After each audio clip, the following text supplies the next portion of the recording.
Bien, vamos a seguir en el mundo con otro tema mucho más cerca de nosotros, porque la principal coalición opositora de Venezuela denunció que no pudo inscribir a su candidata para las elecciones presidenciales. La alianza exigió que se dé más plazo para postular a Corina Lloris, quien fue escogida como la abanderada opositora ante la inhabilitación que impide que Marina Corina Machado compita por cargos públicos hasta el año 2036. Vamos a analizar este proceso. Estamos para esto con Gilberto Aranda, doctor en estudios latinoamericanos y académico del Instituto de Estudios Internacionales de la Universidad de Chile. Bienvenido, Gilberto. Gracias por estar con nosotros. Bienvenido. Muchas gracias a ustedes. Buenos días, Davor. También. Bueno, ¿cómo leemos esto? Y al parecer ya vamos a tener elecciones del 28 de julio sin oposición. Finalmente, Maduro va a estar solo en la papeleta sin un opositor importante. ¿Por qué está haciendo esto el presidente Maduro? A ver, se trata de un proceso que ya tiene ribetes de gran hermano. El sistema permite bloquear y readmitir a candidatos. Y desde luego esto también de alguna manera se proyecta en un madurismo que a través del manejo tecnológico también tiene control sobre la oposición. Es decir, al final ha sido el madurismo el que ha escogido al candidato, la mejor condición. Me gustaría que lo podamos entender también trayéndolo a nuestra óptica. Nosotros estamos acostumbrados en Chile a tener un proceso eleccionario apegado a la democracia, de elecciones libres, con un servicio electoral que goza de una autonomía y de un prestigio que realmente nos enorgullece. Después de cada uno de los procesos electorales lo decimos. ¿Eso es distinto en Venezuela? Hoy día estamos hablando de un servicio electoral que está al servicio, valga la redundancia, del gobierno, donde Nicolás Maduro, él por sí mismo puede decidir quién compite o quién no compite frente a su candidatura. Hay un organismo electoral que se denomina Consejo Nacional Electoral, que tiene 5 componentes y 3 son maduristas, por lo tanto, tienen mayoría. Los otros 2, de alguna manera, en algún momento también han hecho saber que no están conformes con algunas condiciones, pero siempre, al final, es el madurismo el que impone las condiciones. En otras palabras, lo que estamos hablando es de un autoritarismo competitivo que tiene una fachada democrática, que ha inhabilitado a María Corina Machado desde hace meses, una juzgada que estaba de alguna manera calculada. Lo sorprendente ha sido que la plataforma unitaria democrática, que es la principal oposición, nominó un reemplazante, una reemplazante, Corina Lloris, y esta reemplazante, en definitiva, no pudo, por un fallo de sistema, inscribirse, lo que habla de otro tipo de manejo. Eso sin contar los 7 arrestos de la semana pasada, que también es represión. Gilberto, ¿y qué implicancia va a tener esto para Venezuela? Porque estas elecciones no es porque el presidente Maduro las quisiera hacer, es parte de lo que se conoció en su minuto como el Pacto de Barbados, que estuvo Noruega como garante, y que en octubre, de alguna manera, para levantar el embargo internacional que tenía Estados Unidos, le indicó un cronograma a seguir. Nicolás Maduro lo aceptó, que vienen las elecciones el 28 de julio. Pero aquí no está cumpliendo parte del acuerdo. ¿Podrían caerle nuevas sanciones a Venezuela de parte de Estados Unidos y otros países? Las sanciones a Venezuela comenzaron en 2014 y se incrementaron bajo el gobierno de Trump. Inicialmente era contra jerarcas del régimen venezolano y posteriormente se expandió a empresas públicas. En ese contexto es que han existido desde Chávez de 7 a 8 procesos de negociación internacional, que básicamente es parte de una estrategia venezolana respecto a que en momentos de crisis negocia para mejorar las opciones, pero una vez pasado el temporal, pues se vuelve más o menos a foja cero. Es decir, de los procesos de negociados internacionales, algunos que tenían amplias expectativas, Gilberto, no se ha sacado mucho. Pero ¿por qué Nicolás Maduro fuerza esto? Porque él sabe lo que le va a pasar, sabe que le pueden caer fuertes sanciones a Venezuela otra vez, cuando el mismo Nicolás Maduro, lo hemos visto, está con despliegue internacional, está como una suerte de apertura.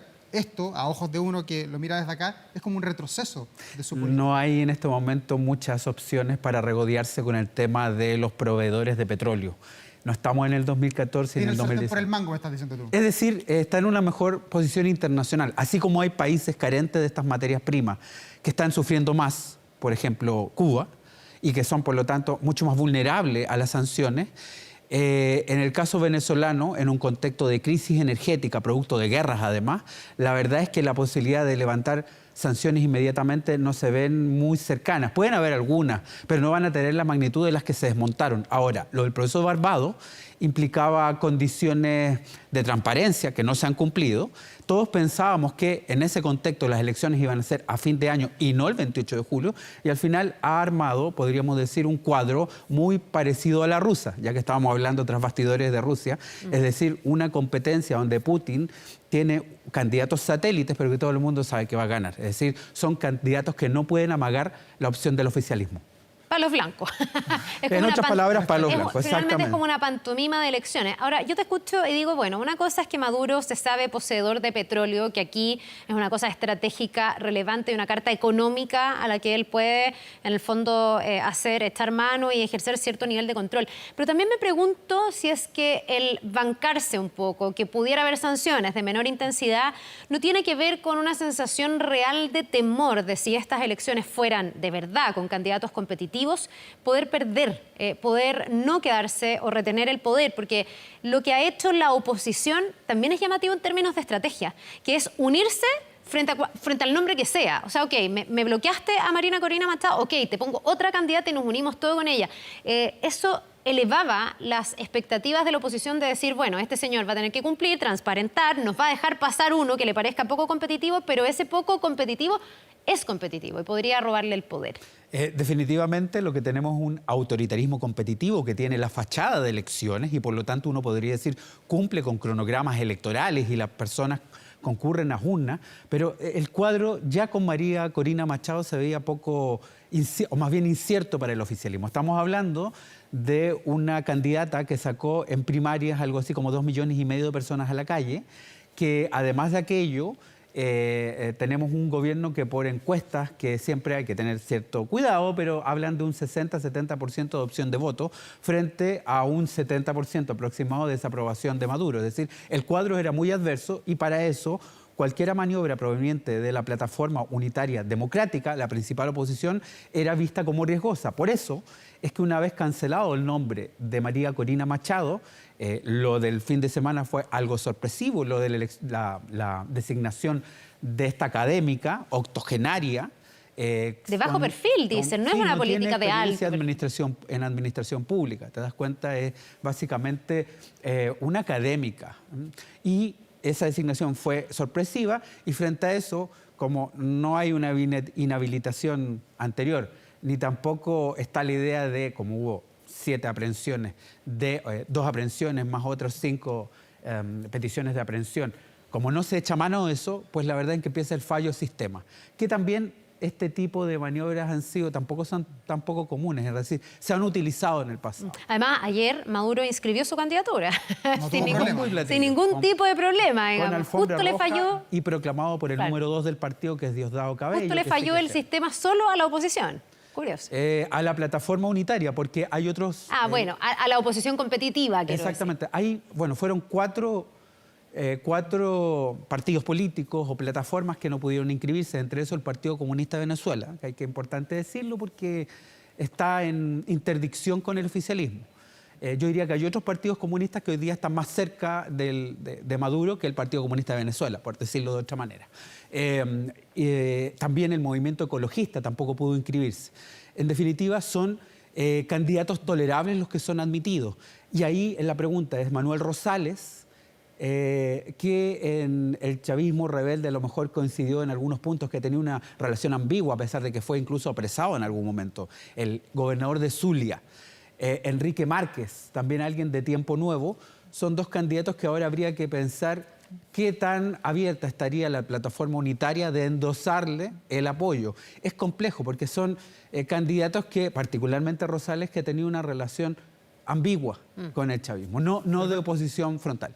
Y a esta altura, después de, ¿cuántos son? 25 años o más que lleva el chavismo gobernando, desde Hugo Chávez más Nicolás Maduro, ¿quién tiene hoy la llave de la salida de este problema que no es de Venezuela, es de toda América Latina? Pensando que ya ha habido pronunciamientos de la ONU, que Nicolás Maduro parece en rebotarle, de la OEA lo mismo, pronunciamientos de diversos países, entre ellos Chile, que permanentemente está levantando banderas, acusando derivas autoritarias y reclamando porque no hay oposición.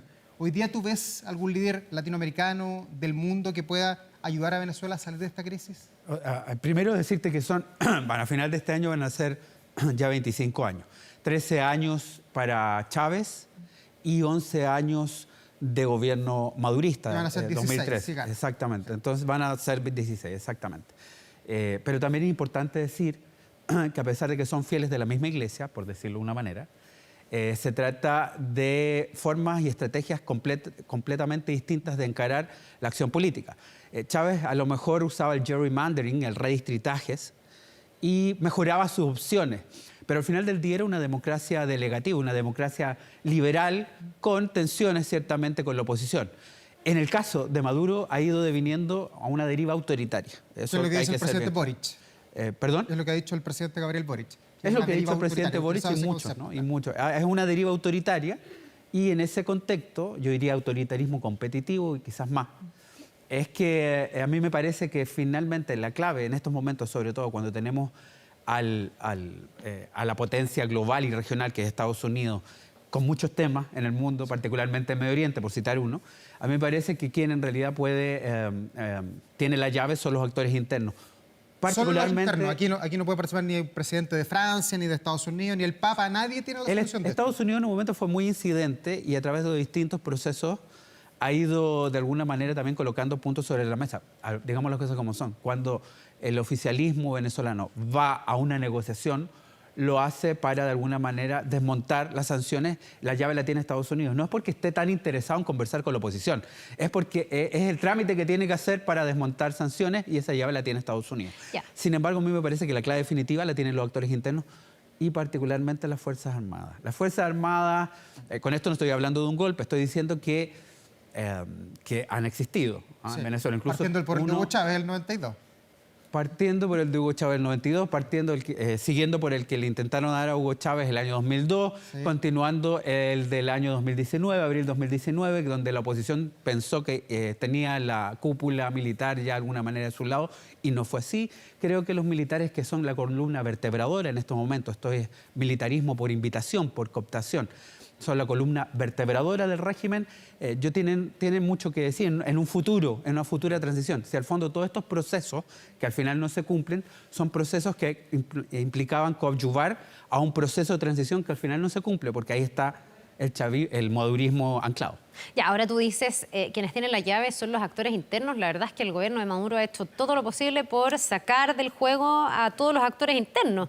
Y aquí cualquier persona, finalmente en la oposición, se está arriesgando a ser declarado como alguien desestabilizador, alguien que está llevando adelante una conspiración. Hemos visto lo que ha pasado con el entorno de Marina Corina Machado. Entonces, ¿cuál es esa llave? Porque pareciera ser que pueden tener una llave, pero no dan con ni una puerta, porque todas las puertas se las destruyen. Entonces, pasó con Capriles, con Guaidó. Capriles, en el fondo, igual Maduro ha tenido la astucia de ir sacando del juego a todo aquel que quiera oponerse por la vía democrática a su gobierno. Claro.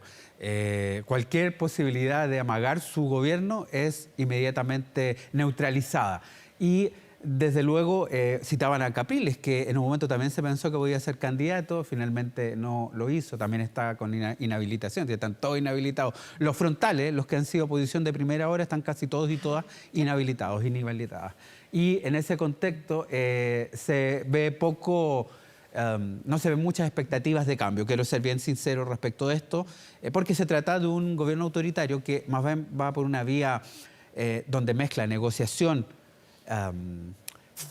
fallos de sistema y al mismo tiempo represión, el que logra quedarse en el poder. Por eso es que finalmente van a ser algunos sectores chavistas desencantados o miembros o moderados del oficialismo, lo que en algún momento se colocarán de acuerdo, si se quiere una transición como las que hemos visto, en orden, en tranquilidad, con los sectores más moderados de la oposición. El punto es que Marina Corina Machado tampoco ha sido un sector precisamente moderado. Hoy día congrega a la mayoría de la gente y probablemente en una elección democrática sería supremamente competitiva, podría eventualmente ganar. Pero también no es precisamente el sector más moderado. Entonces, estamos en una sociedad ultra polarizada, donde el acuerdo es poco posible y cuando finalmente lo desahucia el propio gobierno. Es difícil también pedirle a esta plataforma unitaria que confíe en el oficialismo. Alberto, ¿y hay alguna expectativa para los 8 millones de desplazados venezolanos que han salido en estos 25 años? Hay varios que están acá en Chile, casi 1 millón, vamos a ver qué dice el censo finalmente, pero miles de desplazados en toda América Latina, Chile es uno de los países que más ha recibido extranjeros. ¿Hay alguna expectativa para ellos de que esto se va a acabar en algún minuto, que van a tener, como pasó acá en Chile, un fin de la dictadura militar, que el dictador entrega a alguien democráticamente el poder? Sí, es bien importante recordar aquello porque esta cifra que está entre los 7 y 8 millones según Naciones Unidas Desplazados, que la convierte probablemente incluso supera a la cantidad de refugiados sirios y probablemente a la de Ucrania. Es increíble lo que nos recuerda que no necesariamente en contextos de guerra, sino que también de gobiernos autoritarios se producen éxodos. Lo novedoso es que en vez de ir hacia Europa o hacia el norte, han ido hacia el sur. Y son Colombia, Perú, Ecuador y Chile, más o menos en ese orden, los que han recibido la mayor cantidad de venezolanos. Es muy compleja la situación y además yo quería agregar que no me cabe ninguna duda de que una gran parte de ese número en realidad salió porque las circunstancias, las condiciones de Venezuela no son aptas para la vida que ellos aspiran, pero al mismo tiempo decir que si vuelve a confirmarse Maduro en el poder, que es lo que aparentemente va a ocurrir, es muy probable que sigan este éxodo. No sé si va a ser a cuentagotas o a través de olas, pero esto va a proseguir, agravando la situación precisamente en sociedades y en estados más vulnerables, que no tienen la robustez, por ejemplo, de otros estados en el norte. Ay, bueno, te queremos agradecer, Gilberto, que es difícil la situación, la encrucijada para los ciudadanos venezolanos que tienen que enfrentarse a estas elecciones que por ahora no vemos que sean ni libres ni básicamente realmente competitivas. Vamos a ver si es que llegara a reconsiderarse esta candidatura de Corina Yoris, que ayer se cae por este tema cibernético, digamos, o de sistema. Vamos a ver si es que efectivamente se puede corregir eso o no. Pero quedan 4 meses y podemos tener novedades, pero creo que esto está muy estudiado para que todo el cronograma del oficialismo se cumpla. Gracias, Gilberto, por esta entrevista. Gracias a ustedes. Muy buenos días. Nos vemos.